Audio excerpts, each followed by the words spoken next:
할렐루야. 작은 예수교회 이영중 목사입니다. 지난 한 주 동안 잘들 계셨습니까? 제가 기도함으로 영상 예배 및 설교를 시작하도록 하겠습니다. 아버지 하나님 감사합니다. 저희들 구원하여 주시고 하나님의 자녀로 삼아 주신 것을 감사합니다. 이 시간에 오래전의 말씀을 다시 읽을 때에 하나님 그때의 감동과 하나님의 역사를 저희들 생생하게 느낄 수 있도록 성령 하나님께서 저희들 마음 가운데 상상력을 더하여 주시고 그 상상력이 저희들 현재의 삶에 적용될 수 있도록 도와주시옵소서. 예수님의 이름으로 기도하였습니다. 아멘. 오늘은 출애굽기 10장 1절로 20절 말까지 말씀이 되겠습니다. 제가 빨리 읽어보도록 하겠습니다. 여호와께서 모세에게 이르시되 바로에게로 들어가라. 내가 그의 마음과 그의 신하들의 마음을 완강하게 하면 나의 표징을 그들 중에 보이기 위함이며 내가 내게 애굽에서 행한 일들 곧 내가 그들 가운데서 행한 표징을 내 아들과 내 자손의 귀에 전하기 위함이라. 너희는 내가 여호와인 줄을 알리라. 모세와 아론이 바로에게로 들어가서 그에게 이르되 히브리 사람의 하나님 여호와께서 말씀하시기를 내가 어느 때까지 내 앞에서 겸비하지 아니하겠느냐. 내 백성을 보내라. 그들이 나를 섬길 것이라. 내가 만일 내 백성 보내기를 거절하면 내일 내가 메뚜기를 내 경내에 들어가게 하리니 메뚜기가 지면을 덮어서 사람이 땅을 볼 수 없을 것이라. 메뚜기가 내게 남은 그것 곧 우박을 면하고 남은 것을 면하며 먹으며 너희를 위하여 들에서 자라나는 모든 나무를 먹을 것이며 또 내 집들과 내 모든 신하의 집들과 모든 애굽 사람 집들에 가득하리니 이는 내 아버지와 내 조상이 이 땅에 있었던 그날부터 오늘까지 보지 못하였던 것이라 하였다 하고 돌이켜 바로에게서 나오니 바로의 신하들이 그에게 말하되 어느 때까지 이 사람이 우리의 함정이 되리이까. 그 사람들을 보내어 그들의 하나님 여호와를 섬기게 하소서. 왕은 아직도 애굽이 망한 줄을 알지 못하시나이까 하고 모세와 아론을 바로에게로 다시 데려오니 바로가 그들에게 이르되 가서 너희의 하나님 여호와를 섬기러 갈 자는 누구냐. 모세가 이르되 우리가 하나님 여호와 앞에 절기를 지킬 것인즉 우리가 남녀노소와 양과 소를 데리고 가겠나이다. 바로가 그들에게 이르되 내가 너희와 너희의 어린아이들을 보내면 여호와가 너희와 함께 함과 같으니라. 보라 그것이 너희에게는 나쁜 것이니라. 그렇게 하지 말고 너희 장정만 가서 여호와를 섬기라. 이것이 너희가 구하는 바니라. 이에 그들이 바로 앞에서 쫓겨나니라. 여호와께서 모세에게 이르시되 애굽 땅 위에 내 손을 내밀어 메뚜기를 애굽 땅 위에 올라오게 하여 우박에 상하지 아니한 밭의 모든 채소를 먹게 하라. 모세가 애굽 땅 위에 그 지팡이를 들매 여호와께서 동풍을 일으켜 온 낮과 온 밤에 불게 하시니 아침이 되매 동풍이 메뚜기를 불러들인지라. 메뚜기가 애굽 온 땅에 이르러 그 사방에 내림에 그 피해가 심하니 이런 메뚜기는 전에도 없었고 후에도 없을 것이라. 메뚜기가 온 땅을 덮어 땅이 어둡게 되었으며 메뚜기가 우박에 상하지 아니한 밭의 채소와 나무 열매를 다 먹었으므로 애굽 온 땅에서 나무와 밭의 채소가 푸른 것은 남지 아니하였더라. 바로가 모세와 아론을 급히 불러 이르되 내가 너희의 하나님 여호와와 너희에게 죄를 지었으니 바라건대 이번만 나의 죄를 용서하고 너희의 하나님 여호와께 구하여 이 죽음 많은 내게서 떠나게 하라.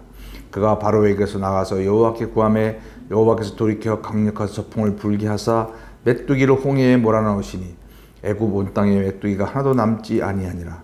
그러나 여호와께서 바로의 마음을 완악하게 하셨으므로 이스라엘 자손을 보내지 아니하였더라. 아멘. 10장 1절을 보면 우리가 이제 눈여겨봐야 할 일이 있습니다. 바로만 마음이 완강해진 것이 아니라 그의 신하들도 마음이 완강했다. 바로에게 일어난 그 7가지 대재앙으로 인해서 애굽 전체가 아주 초토화되었지만 바로가 혼자 이렇게 독단적인 그런 결정을 할 수가 있었던 것은 아닙니다. 그가 이렇게 계속 그의 고집을 펼 수 있었던 것은 바로의 생각을 동조하는 그 신하들이 있었던 것이에요. 그래서 성경은 바로뿐 아니라 그의 신하들의 마음도 완강하게 되었다. 그렇기 때문에 바로가 그를 따르는 그런 이 신하들, 바로와 똑같은 마음을 가진 신하들이 있었기 때문에 계속 그의 고집을 필 수가 있었던 것이죠. 건강한 공동체라고 하는 것은 지도자가 잘못되었을 때 그 지도자에 대해서 분명하게 얘기하고 또 잘못을 고칠 것을 요구할 수 있는 그런 공동체가 될 때 건강한 공동체가 될 줄 압니다. 그것이 신앙 공동체이든 또는 가정 공동체이든 또는 국가 공동체이든 그런 건강한 공동체가 되기 위해서는 서로가 서로에 대해서 잘못들을 이야기해주고 또 듣고 수용하는 그런 공동체가 되어야 될 줄로 압니다. 이제 바로 하나님께서 이 바로와 또 그의 신하들을 징벌하기 위해서 이제 8번째 재앙에 대해서 말씀을 하십니다. 그런데 이제 하나님께서 이제 모세와 아론이 이 8번째 재앙을 알리러 바로 앞에 섭니다. 이 이제 8번째 재앙은 메뚜기 재앙이죠. 이 메뚜기 재앙은 하나님께서 애굽 사람들이 믿고 있었던 곤충의 신이 있었습니다. 그 곤충의 신은 세림피아라고 부르는데, 세림피아는 이 곤충들의 해.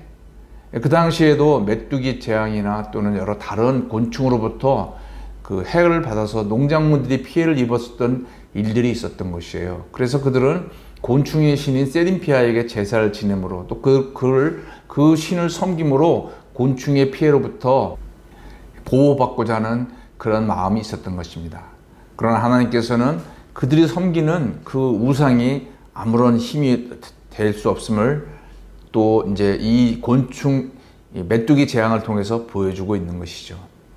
우리는 하나님 없이도 살아갈 수 있다고 인간은 생각하고 자기 나름대로의 신을 섬기고 있습니다. 그것이 돈이 될 수도 있고 운수가 될 수도 있고 또 자기의 건강이나 또는 인간관계 또는 자기의 젊음 또는 자기의 뛰어난 머리, 뭐 자기의 뛰어난 자기 집안의 어떤 백그라운드. 그래서 우리가 하나님 없이도 살아갈 수 있다고 오늘날도 많은 사람들이 믿고 있습니다. 그러나 하나님께서는 하나님만이 유일한 신이라는 것을 알도록 하기 위해서 사람들이 의뢰하는 것들을 하나씩 무너뜨리는 것을 우리는 경험적으로 알고 있습니다.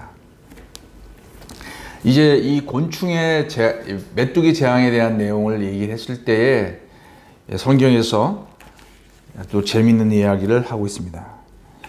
보통은 이제 이런 재앙에 대한 얘기를 하면 바로나 그의 신하들은 아주 무시를 했습니다. 그러나 이제 7번째까지 재앙을 당하다 보니 이 모세가 예언한 그 내용들이 바로 반드시 이루어지고 그 피해가 너무나 심하다는 것을 알았기 때문에 이번에는 좀 다른 반응을 보입니다. 역시 바로는 무시를 하였습니다. 그래서 6절에 보면은 그런 재앙이 있을 것을 바로에게 이야기하고 모세와 아론이 나오자 바로는 이제 무시하고 있었죠. 그런데 이제는 신하들이 7절에 보면 반응을 보입니다. 7절 바로의 신하들이 그에게 말하되 어느 때까지 이 사람들이 우리의 함정이 되리까? 그 사람들을 보내어 그들의 하나님 여호와를 섬기게 하소서. 왕은 아직도 애굽이 망한 줄을 알지 못하니까 하고. 그냥 우리는 무심코 읽을 수 있지만 사실 이 바로는 이집트에 있어서는 신과 같은 존재입니다. 바로가 어떤 그 정치 행위를 잘못했다고 해도 아무도 그에게 대항할 수가 없었던 것입니다. 직언을 할 수가 없는 거예요. 만약에 그랬다가는 바로 죽임을 당할 수 있는 그런 신과 같은 절대적인 존재였던 그 바로에게 이제 신하들이 요구를 하기 시작합니다. 그렇게 하지 말라고 그러는 거죠.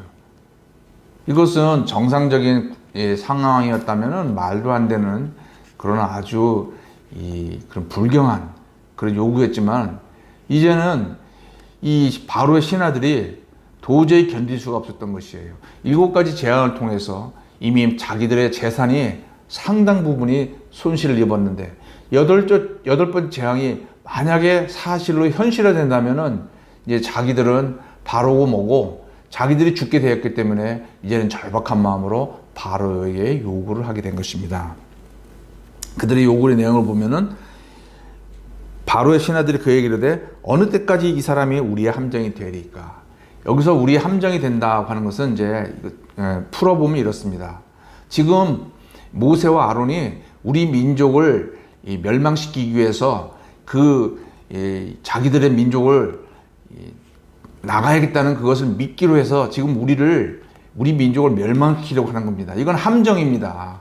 그렇기 때문에 우리가 이 함정에 빠지면 안 되고 그 모세의 이야기를 들어줘야 됩니다. 계속 우리가 미적거리면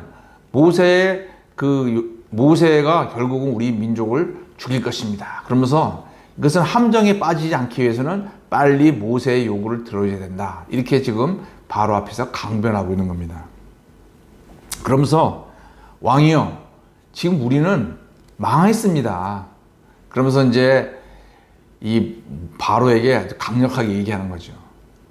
그 당시 사람들은 가장 강력한 신인 바로가 있기 때문에 그 바로 때문에 애굽이 지켜지고 있다고 생각을 했던 것이죠. 그러나 이제 신하들은 실체를 깨닫게 됩니다.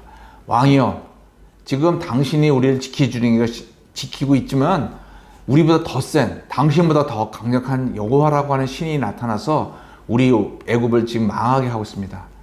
빨리 조치를 해야 됩니다라고 이야기를 합니다. 그리고 8절 말씀에 보면은 모세와 아론을 바로에게 다시 데리고 왔습니다. 아주 바로를 아주 우습게 하는 거죠. 그래서 이제 바로의 의견 묻지도 않고 모세와 아론을 데리고 온 겁니다. 완전히 이제 하극상이 일어나기 시작하는 것이죠. 바로는 그렇게 하고 싶지 않은데 이제 그의 신하들이 모세와 아론을 데리고 와서 왕 앞에 데리고 왔습니다. 그래서 이제 왕에게 그 모세와 아론의 이야기를 그 요구를 들으라고 바로를 협박하기 시작한 거죠. 자, 이제 이 바로는 이 위기에 봉착했습니다. 이제 자기의 권위가 다 실추되어서 자기의 신하들이 머리 들고 굽혀야 할 그 신하들이 이 문제를 해결하라고 강요를 하고 있습니다. 그래서 문제를 신하들의 말은 들어야겠고 그렇다고 해서 모세의 요구를 들어줄 수는 없고 순간 그의 머리가 참 빠르게 회장하면서 여러 가지 계산을 굴리면서 이제 모세와 아론에게 이야기를 하게 됩니다. 바로가 그들에게 이르되 너희의 하나님 여호와를 섬기러 갈 자는 누구냐? 누구냐? 모세가 민족 전체가 움직여야 된다고 말을 했음에도 불구하고 이제 바로는 얘기합니다. 너희를 대표자가 누구냐? 그 하나님을 섬기러 간다고 했는데 그래 뭐 좋다. 그럼 하나님을 섬기러 가는데 그럼 누가 갈 거냐라고 이제 이야기를 합니다. 그래서 모세가 이야기를 합니다. 우리가 여호와 앞에 절기를 지킬 것인즉 우리가 남녀노소와 양과 소를 데리고 가겠나이다. 언제든지 보면은 뭐 그냥 단순하게 대답을 하는 것 같지만 바로가 모세에게 요구했던 것은 대표자만 가라 이렇게 이제 요구를 한 거예요. 보통 이제 그 당시에 이 애굽에 있어서도 어떤 종교 의식인에 참여하는 것은 주로 남자들만 또 참석을 했고 또 모든 사람이 참석할 수 없었기 때문에 대표자들만 참석을 했던 것이 그 관례였습니다. 그래서 이제 이 바로도 그 관례에 입각하여서 모세에게 질문을 하였던 것이죠. 모세가 얘기한 걸 몰랐을 리가 없어요. 그런데 이렇게 얘기하는 것은 그 신하들한테 내가 이제 이 이스라엘 민족을 모세의 요구를 들어줘야겠다. 그런데 모세가 요구하는 것은 아주 부당한 거다 하는 것들을 이제 신하들을 의식하면서 얘기하는 겁니다. 그럴 때, 그러면서 이제 모세에게, 신하들을 의식해서 모세에게 얘기한 것은 자, 그러면 너희들을 보내줄 테니 그 대표되는 사람들만 가면 좋겠다. 그것이 보통의 사람들의 관리다라고 이제 신하들을 의식하면서 얘기한 거죠. 그런데 이제 이때 모세의 반응을 보겠습니다. 모세가 이르되 우리가 남녀노소와 양과 소를 데리고 가겠나이다. 이것은 이제 우리나라 말로는 굉장히 압축적으로 얘기했지만 히브리어 원어로 보면은 언어의 유의를 하고 있습니다. 먼저 우리는 젊은이들과 함께 갈 것입니다. 그리고 우리의 노인들과 함께 할 것입니다. 그러니까 이제 젊은이 어떤 그 대표와 노인 대표가 갈 것입니다. 그러니까 여기까지 들으니까 이제 바로가 야, 드디어 내 술책이 통했다. 이제 저들만 대표로 갈 것이다. 왜냐하면 바로가 요구했던 것은 남자들만 가기를 원했던 것이거든요. 그리고 그 당시에 종교의식에도 남자들만 참석을 했기 때문에 이제 바로의 이 그 제안에 이제 저들도 수긍하는구나. 그런데 모세가 이제 얘기를 합니다. 그리고 우리의 아들들과 함께 갈 것이고 우리의 딸들도 함께 갈 것입니다. 그리고 우리의 양과 함께 갈 것이고 우리의 소도 함께 갈 것입니다. 바로의 그 계략을 알고 있었기 때문에 모세가 하나하나 반격을 하는 것입니다. 바로가 아주 기분이 나빴죠. 그래서 10절에서 그렇게 얘기합니다. 바로가 그들에게 이르되 내가 너희와 너희의 어린 아이들을 보내면 여호와가 너희와 함께 함과 같으니라. 이게 괜히 좋은 말 같기도 하고 나쁜 말 같기도 하는데 이것은 비꼬아서 얘기하는 겁니다. 내가 너희와 어린 아이까지 다 보내는 것은 결국 하나님께 좋게 되는 거 아니냐. 내가 너희들 좋게 해줄 수는 없다. 그런 뜻입니다. 비꼬는 거죠. 그러니까 너희들이 요구한 대로 하면 하나님께만 좋은 거지 나한테는 뭐가 좋냐. 그거는 너무 무리한 요구다. 그래서 어떤 결론을 내리냐면 그것이 너희에게는 나쁜 것이다. 바로 이스라엘 민족에게 나쁜 것이다라고 얘기하지만 사실은 바로와 에집트에게 나쁜 것이죠. 더 직접적으로는 바로에게 안 좋은 거예요. 이스라엘 민족이 다 나가버리면 안 되니까. 여기서 우리는 참 사람들이 얼마나 그런 자기중심적인 그런 표현들을 하는지, 자기의 욕심을 감추고 아주 논리적으로 이야기하면서 당신의 생각이 잘못됐다.